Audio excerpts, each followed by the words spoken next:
Kamar jenazah mencatat kematiannya pukul 3.12 pagi. Tapi keesokan harinya, perawat IGD bersumpah melihat pasien itu datang sendiri dan meminta pertolongan. Malam itu, hujan deras mengguyur atap Rumah Sakit Harapan Sejahtera. Petir menyambar sesekali, memecah keheningan malam yang pekat. Di ruang IGD, Suster Dina baru saja menyelesaikan shift malamnya. Bersama dokter jaga, Dokter Bayu, mereka menangani pasien terakhir, seorang anak muda korban kecelakaan motor. Tubuh Dina lelah, tapi pikirannya masih waspada. Pukul 2 lewat sedikit, saat Dina hendak merapikan meja administrasi, ia mendengar suara ketukan dari arah pintu IGD. Perlahan ia berjalan menuju pintu dan terdiam saat melihat sosok pria berdiri di sana. Baju pasien yang lusuh menempel di tubuhnya yang kuyup, rambutnya basah oleh hujan, dan darah menetes perlahan dari dahi kirinya. Wajahnya pucat, bibirnya membiru. Tapi yang paling mengganggu, matanya kosong. Tatapan hampa, seakan tidak berjiwa. Dina menelan ludah. Suaranya gemetar saat bertanya, "Mas, bisa saya bantu?" Pria itu tidak menjawab.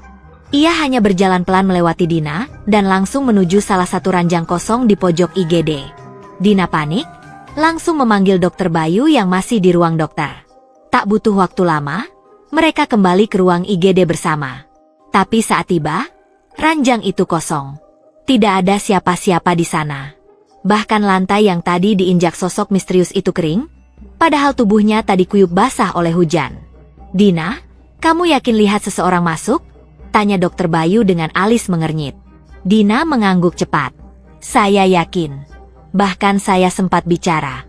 Dia berdarah, bajunya baju pasien, dan wajahnya. Dina menggigit bibirnya, berusaha menahan rasa panik. Untuk memastikan, Dokter Bayu membuka rekaman CCTV dari monitor di ruang kontrol. Dan disitulah semuanya berubah. Sosok itu terekam jelas. Seorang pria masuk ke ruang IGD, berjalan pelan, lalu menghilang dari jangkauan kamera. Dokter Bayu membekukan layar tepat di wajah pria itu. Dan tubuhnya langsung merinding. Sosok itu adalah Randi, pasien yang meninggal kemarin pagi karena gagal napas akut di ruang isolasi 305. Ia dirawat selama 3 hari karena infeksi saluran pernapasan berat. Tapi kondisi fisiknya memburuk cepat. Hingga akhirnya dinyatakan meninggal dunia pukul 3.12 pagi. Surat kematian sudah ditandatangani, dan jenazahnya sudah dipindahkan ke kamar jenazah. Jadi, bagaimana mungkin ia bisa masuk ke IGD semalam? Ketika kabar ini menyebar diam-diam di kalangan staf, suasana rumah sakit berubah mencekam. Perawat jaga malam mulai resah. Beberapa mengaku mendengar suara ketukan dari dalam ruang isolasi kosong, bahkan ada yang mengaku melihat bayangan pria berdiri di ujung lorong ruang rawat malam-malam. Salah satu cleaning service bernama Pak Roni bahkan pingsan saat sedang mengepel ruang 305. Ia bersumpah melihat seorang pria duduk di ranjang, memunggungi jendela. Tapi saat Pak Roni memanggilnya, pria itu perlahan menoleh. Wajahnya penuh luka, darah menetes dari dahinya, dan matanya kosong. Saat itu juga lampu kamar padam seketika. Keesokan harinya, Dina yang masih penasaran akhirnya memberanikan diri menemui adik Randi, yang masih di rumah sakit untuk mengurus administrasi. Dengan hati-hati, ia bertanya apakah Randi semasa hidupnya pernah mengeluh tentang hal-hal aneh. Sang adik menjawab pelan, "Mas, Randi sering ngomong aneh.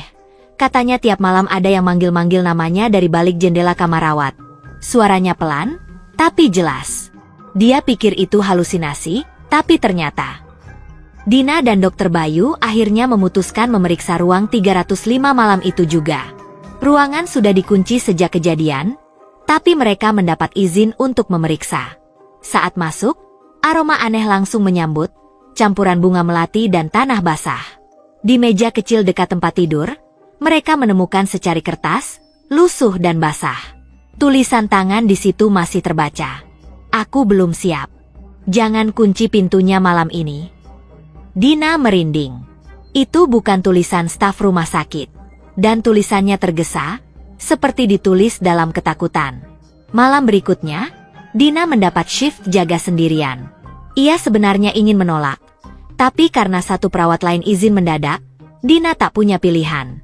Sekitar pukul 3 dini hari, ia tertidur sebentar di ruang istirahat. Namun tiba-tiba terbangun karena mendengar suara langkah kaki. Pelan, berat, seperti seseorang yang menyeret kakinya di lantai lorong. Dina menahan napas. Ia mengintip dari balik tirai kaca ruang perawat. Dan di ujung lorong, berdiri sosok pria berbaju pasien. Rambutnya basah, tubuhnya kotor seperti habis digali dari tanah, dan wajahnya penuh luka. Ia menatap ke arah Dina, lalu perlahan mengangkat tangan dan menunjuk langsung padanya. Dina tidak bisa bergerak. Tubuhnya kaku karena takut. Sosok itu perlahan memudar dalam cahaya putih menyilaukan di ujung lorong. Esok harinya, sebuah kabar mengejutkan datang dari kamar jenazah.